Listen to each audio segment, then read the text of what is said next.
Hello and welcome back to another episode of the Sporting Fan Podcast. Today I'm going to speak about the expansion of the NRL. Over the next 2 years, there'll be two new clubs coming in. There'll be the Perth Bears, which is associated with the old North Sydney Bears, coming in next year, 2027, and then there will be a second club, the PNG Chiefs, coming in 2028.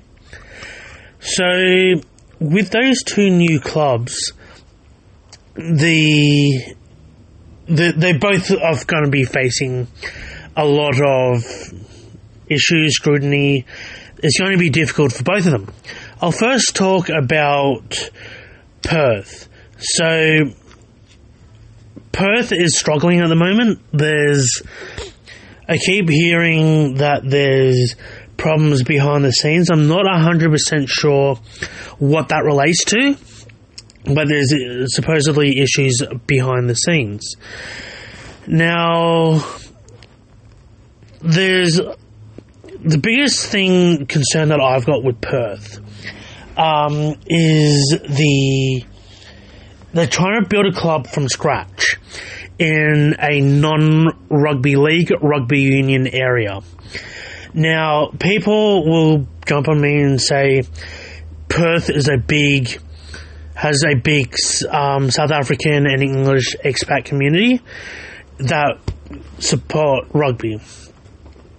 My concern is that just look at it's hard to probably compare with rugby union because it's such a mess, but look at the Western Force, right? They have been in the competition for quite some time and they haven't been able to really bring up that many junior players. It's usually players from either overseas or is players from the East Coast, with only a sprinkling of players through their junior system.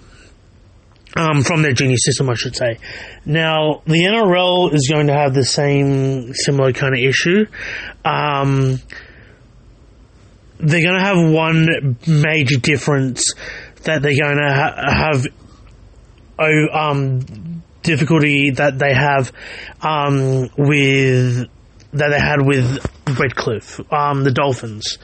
So the problem that they had the advantage that they had with the Dolphins is that it's in a rugby league town, and a lot of players would want to stay in Queensland if they're from there. Like, Brisbane was a one-team town. It is now obviously a two-team town with the Dolphins coming in, and they've recruited very well. Admittedly, it took a few years. The first 2 years they played well, but they weren't really looking at the competitive for finals, whereas last year in 2025, they only narrowly missed out on finals. They had a 12-12 record. They were one win and behind the 8th place Roosters, and the Roosters had a marginally better for and against. The Roosters had a plus 132, Dolphins had a plus 125 for and against. So it took them 3 years to become competitive. And then this year, of course, in 2026, they will be unless something dramatically goes wrong, and I think even if something dramatically does go wrong, they will be playing finals in 2026. The problem that the Perth Bears have is that, unlike the Dolphins, they don't really have a junior base. So it's not like they've had... they produced all these players that are now playing in the NRL or Super Rugby on the East Coast, or potentially New Zealand, whether it be the Warriors or one of those Super Rugby franchises in New Zealand. So that's where the issues are, I think, is going to be really struggling. they've only just been offered, I think about a month or two back, $500,000 that they're able to pay for 5 players. That won't count towards the salary cap. My thinking is what is twofold. One, I think it's come a little bit too late because obviously, for those that don't know, players that are off contract for 2027 can speak to rival clubs from November 1, 2025. So it's basically November 1 for 2 years in advance. So, for example, so it's basically if you're off contract in 2028, from November 1, 2026, you can speak to other clubs. So you can technically sign for a club in November 2026 before 2028, and still play at your current club in 2027. And so my thinking was that $500,000 should have really been available for them from November 1 last year, so they could dangle that to a lot of players. My other thinking is that I think it's also a little bit too little. Just like I was saying, Perth is a long way away from the rest of the country. It's not like Europe, for example, where if you're a football player, soccer player, depending on what part of the world you're from, if you're moving from, for example, London to Manchester or Manchester to, Newcastle, wherever, and that's Newcastle, England, obviously, not Newcastle, Australia. If you're moving within England, for example, or you're moving within Germany, or even if you're moving country, for example, if you're going from Arsenal to Juventus, or PSG to Bayern Munich, it's not that far away. Obviously, they have their own unique challenges with that. Obviously, moving from the east coast of Australia to Perth, you're speaking the same language. Obviously, the challenge with Europe, 2 different languages, whether it be, they've got a multitude of languages over there. So that's where the issue is. But in terms of geography-wise, it's not that far. Whereas with Perth, it's about a 4.5 to 5 hour flight from the East Coast. So it's quite a long flight. And then obviously if they're playing the Warriors, when they play the Warriors, it's going to, they're either flying to New Zealand or the Warriors are flying to Perth from Auckland. And that's going to be a long flight. And I have heard that, over a 4-hour flight, there are there are things that happen to your body while on the flight, on those long haul flights. And while it may not matter to 99% of the population that are not professional athletes, these 1% that are professional athletes, it does affect them. So the recovery is going to be quite difficult, and you're expecting players to uproot their lives for the whole family to another state, the other side of the country, being away from their family and friends. It's not like, for example, if you're like the Broncos going to the Dolphins or going to the Gold Coast Titans. Like, the Gold Coast Titans only like an hour down the road, and the Gold Coast an hour and a half. Or if you're in one of the Sydney clubs, even if you're going to Newcastle or St George, St George, I think, are based in Wollongong. It's not that too far away. Newcastle, at least you come down every couple of weeks. You're playing in Sydney every, second or third week anyway, so, you can see your family and friends there, whereas, if you're from Queensland, or even if you're from New South Wales, it's pretty hard to go back and forth, and, obviously family is not going to come down, it's going to come over every time, fly over with you, and they might be able to only fly over once or twice, so I just think they should have been given a little more salary cap relief, just so that, to offset that, where players could at least, get financially set, while over there, and I think they should have been more, and a lot of people will jump on me for this, I think they should have been given $2 to $3 million more. And a lot of people will say, well, that's considerable, but every other club is able to retain players. If someone's happy at a club, they will stay for $100,000 or $200,000 less. So it's not like they're going to be, if they want a marquee player, let's just say someone like a Sam Walker, Nathan Cleary, a Cam Munster, a James Tedesco kind of player.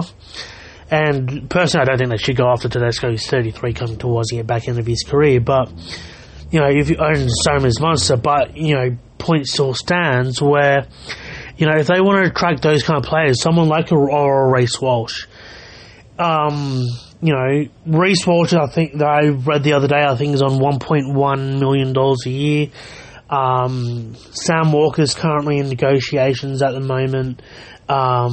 They're offering this talk that he's going to be offered 1.3, 1.4, somewhere around there, $1 million a year. Nathan Cleary probably is going to be offered 1.5, 1.6.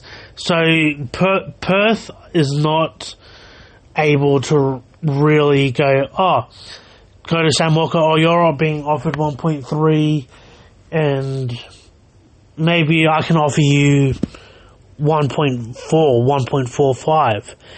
It's not really a big carrot for him, because he may think, well, I'm at a successful club, there's other things, here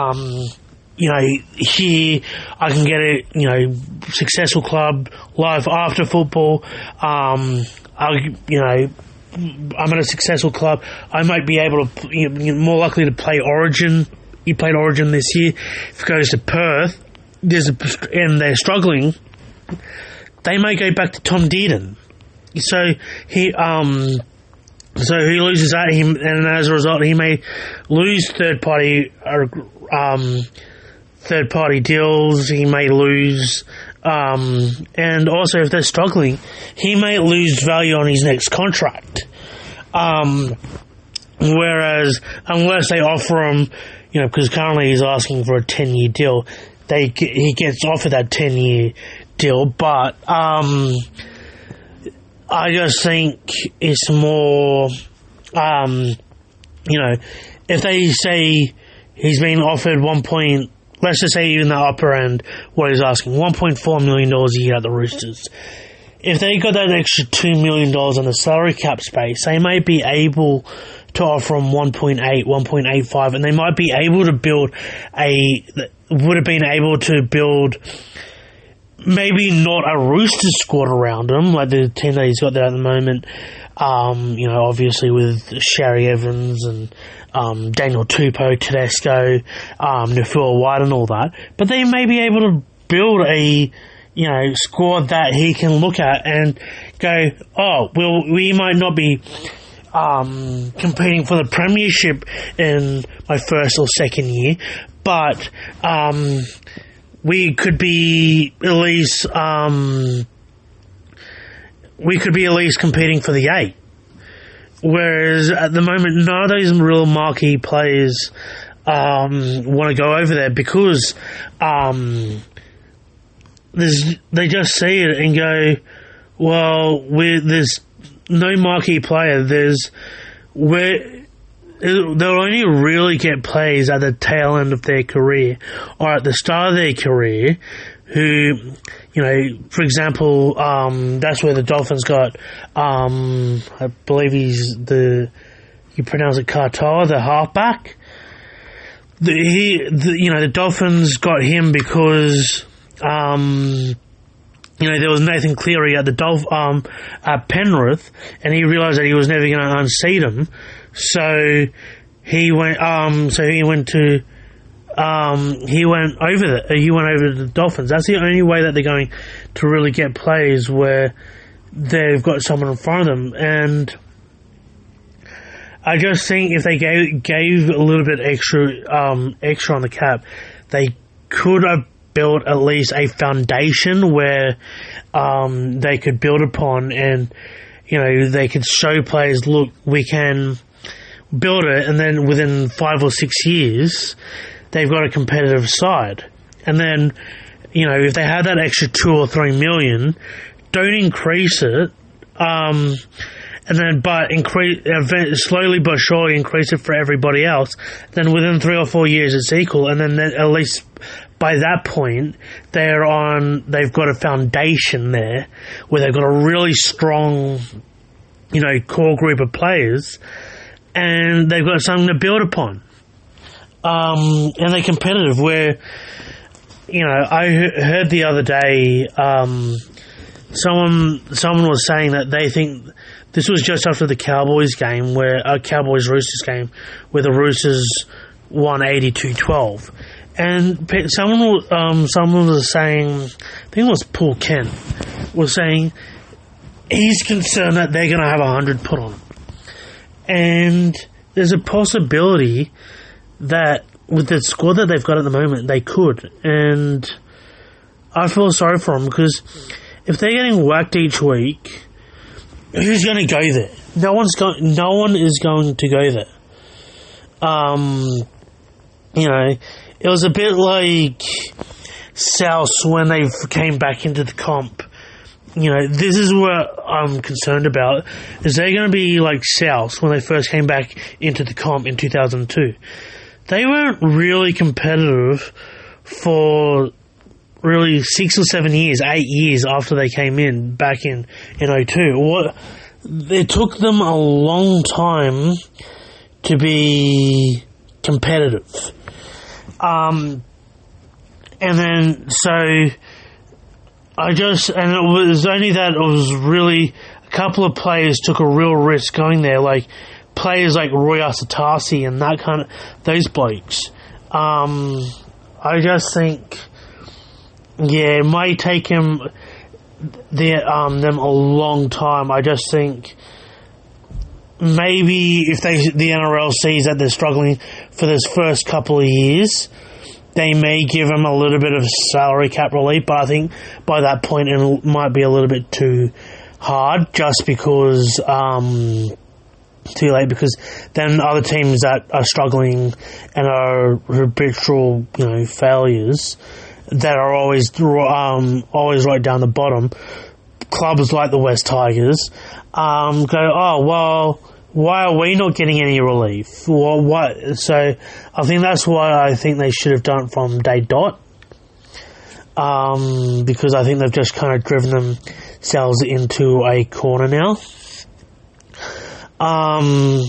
So yeah, it'll be interesting. I hope the Perth Bears do well, but I just don't think they're going to really do well. I think they're going to struggle, and they're going to struggle for a long time. It's a shame, but I hope I'm wrong, but I just can't see how they're going to be able to be competitive. The other club that's coming in 2028 is the PNG Chiefs. Now, they're quite different to the Perth Bears, where they have been given a substantial leg up. Now, while they have the same salary cap as everybody else, they have tax-free dollars. So basically, and this is kind of where I will tie it back to the Perth Bears, their salary cap is essentially double, not quite double, but essentially double every other club.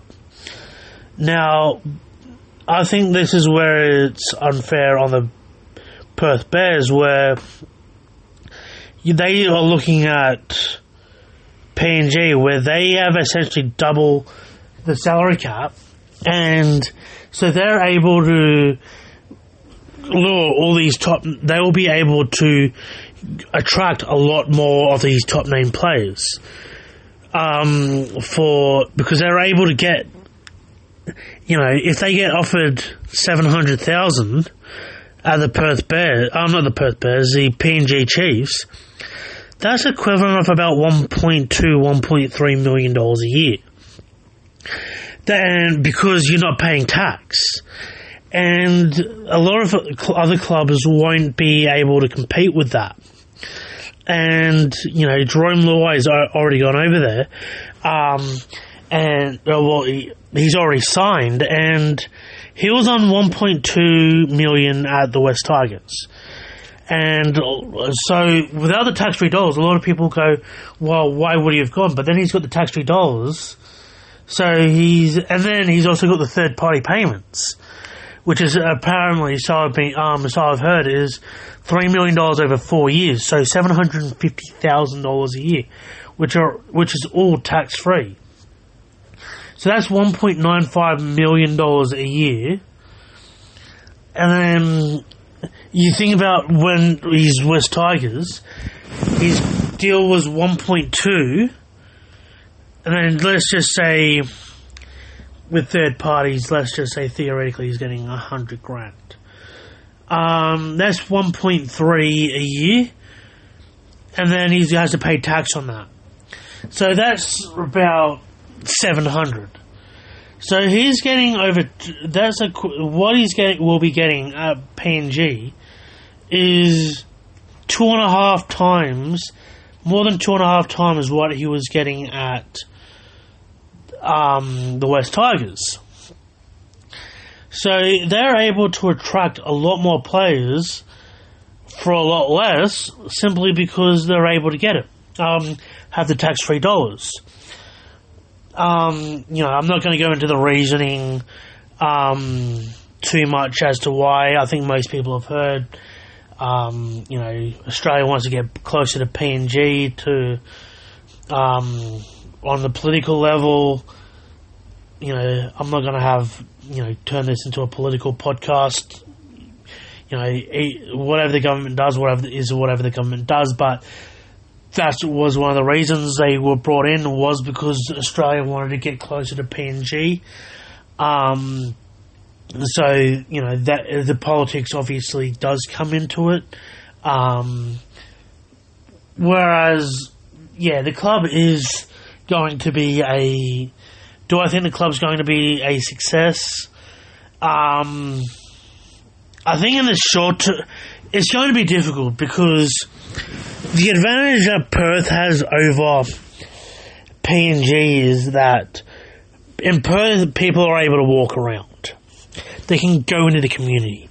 They basically live normal lives. Whereas PNG, they will be living on a compound. Because, I'm not sure how true the security concerns are in PNG, but supposedly it's not, from what I hear in the media, it's not great. So they'll be living on a compound.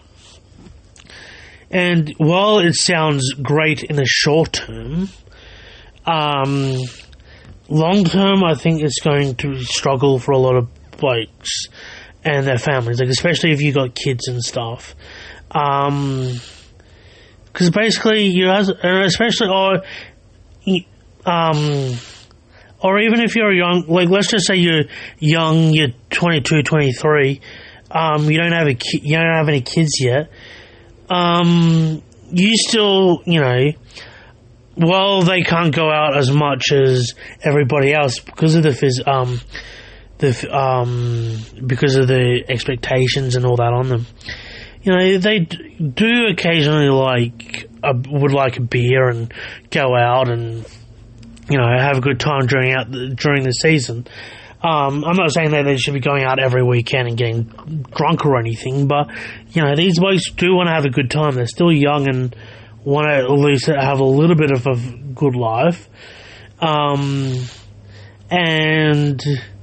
yeah, it's just I think what will happen is they will get a lot of blokes go up there for 2 or 3 years, take the money, and then 2 or 3 years later, have the 2 or 3 years up there, and then they'll come back to Sydney or wherever they may be from, and they just say we can't handle this anymore, and come back to Australia. My other concern with them is after the tax-free threshold runs out. So I know that's a long way off. It's going to be the first 10 years they're going to be they'll have tax-free dollars. The biggest concern is after that. Hopefully by then they have a good junior base where they have all the systems in place, where a majority of their squad is from Papua New Guinea. The biggest concern will be, obviously, if that isn't in place and the players that are coming through are not quite first-grade quality. Just because, obviously, they're going to struggle once the tax-free money comes out to get the Australian and New Zealand players up there.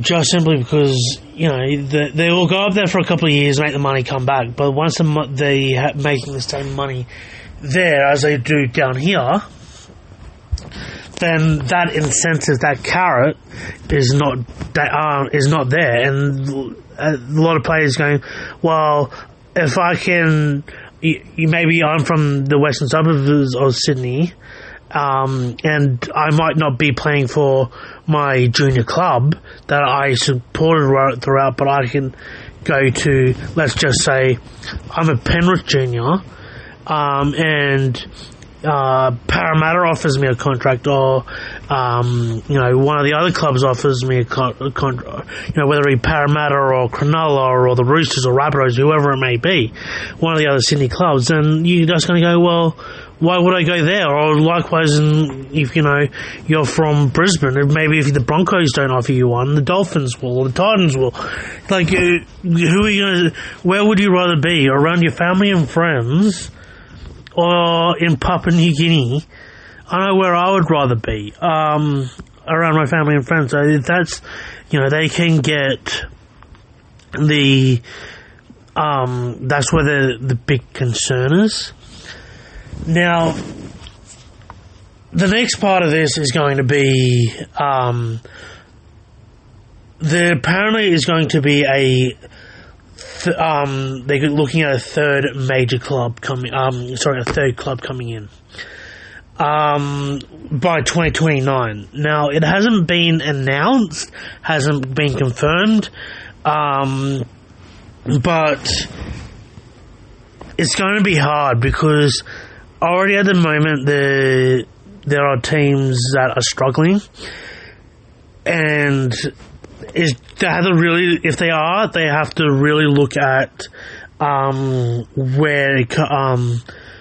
they're going to base it. So supposedly, I heard earlier today that supposedly if they don't bring in a third team in 2029, so bring the competition up to 20, they lose $20 million a year in broadcast rights. And that's the NRL, that is. They apparently part of the broadcast deal. If they don't bring in a third club, they lose $20 million.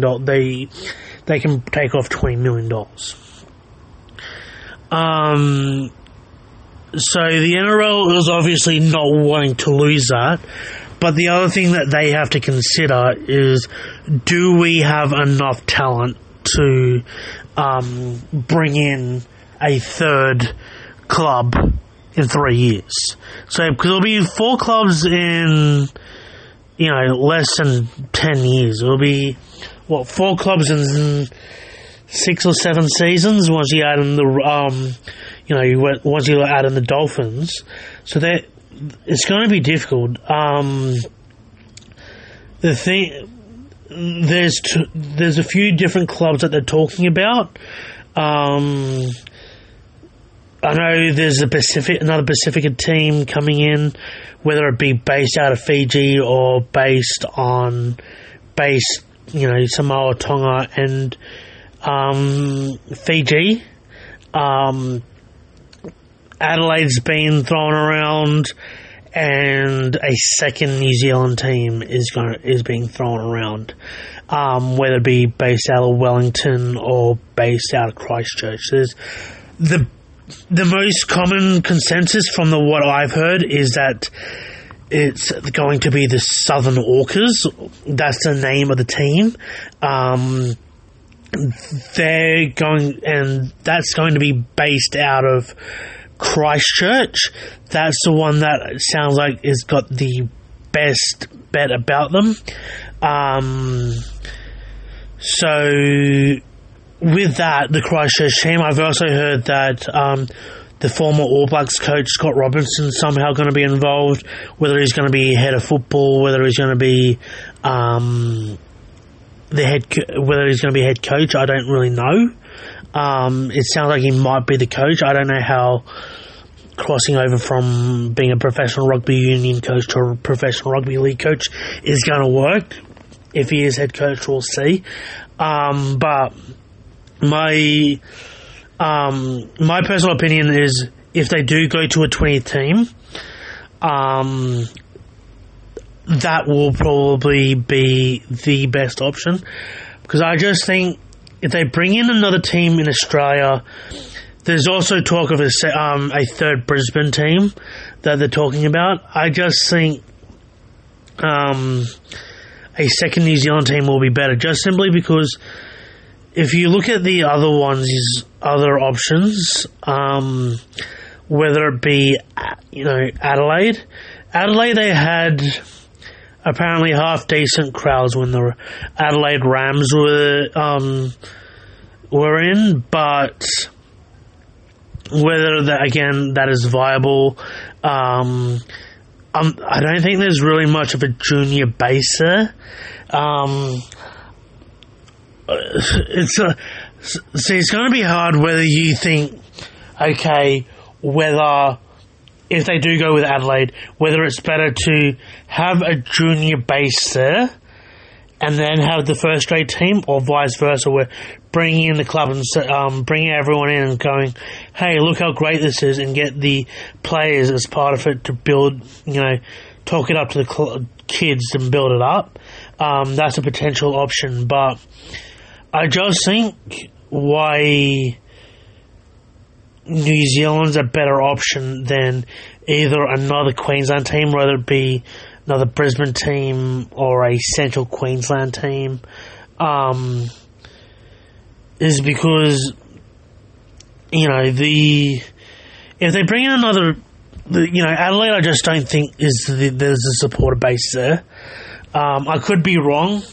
It could be viable, but I think it could be a bit like what I was saying with Perth and PNG, where it's a bit of people go there at the end of their careers or the start of their careers, and then basically use that place to get a name and then go over to another club until they get a junior base up there, up and working.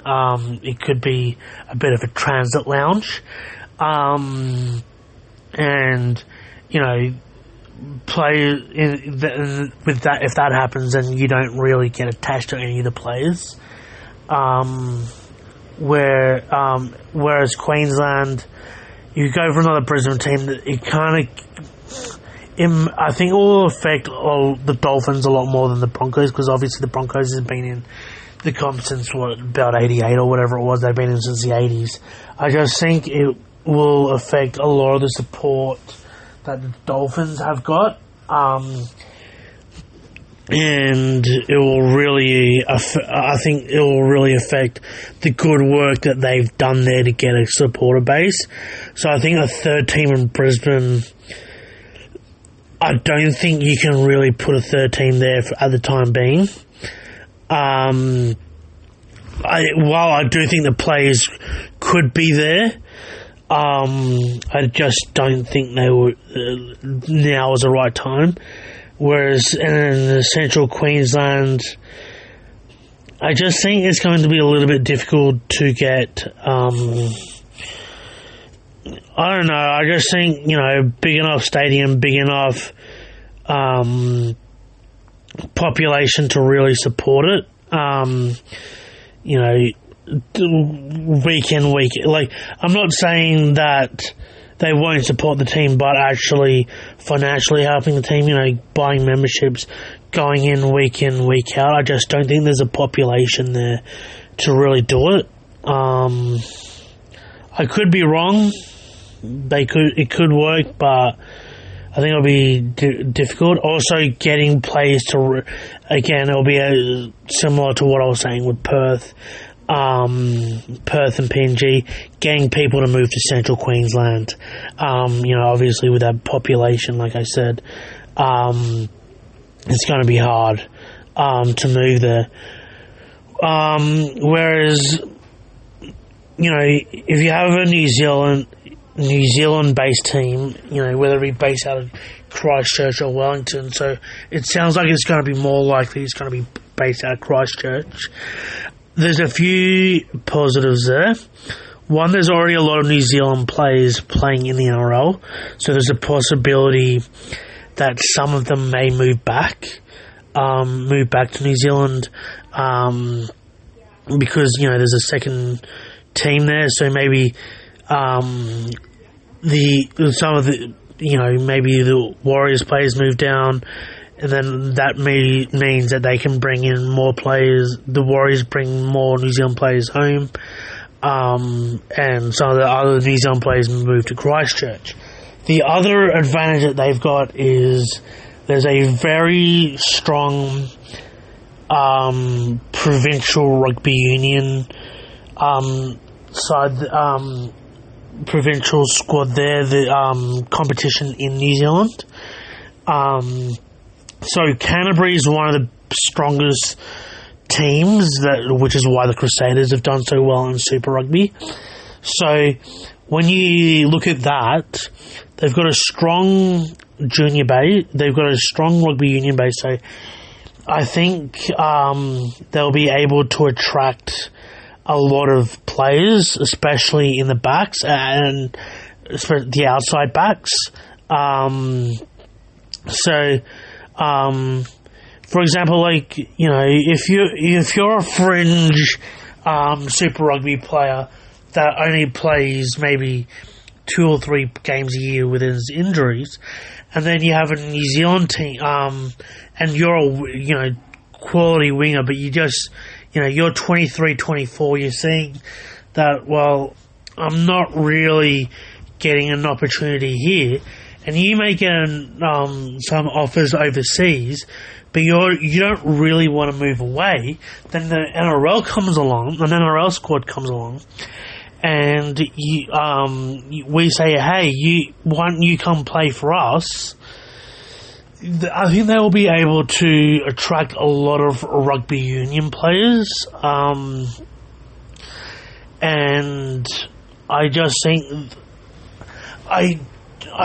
in the way that the Warriors have done so well over there, it gets a rivalry with the Warriors, and I just think the competition will be really better off for it, because with it, I think like I said, I think you'll have the players.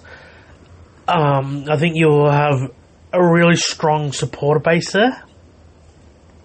So I think the supporters will support them. And I also think that it will be financially commercially viable.